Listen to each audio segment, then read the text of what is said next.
Welcome, in front of me I have Samsung Galaxy Z Flip3, and today I'm going to make the face unlock test. We are going to check how fast it works. So let's make a few tries. Let's see how it performs. Okay, as you can see, it's very fast. In the first few tries it works really amazing. We're going to check how it works when you try to spam with that unlock.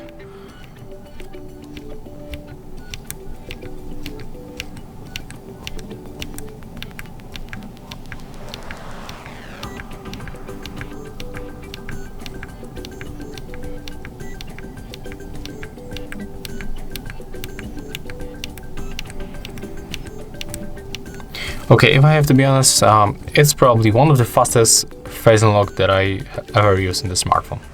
So it works really fast, and what is the good point, it's reliable because it recognizes my face in a very try. So yeah, that's very good and the strong point of that smartphone.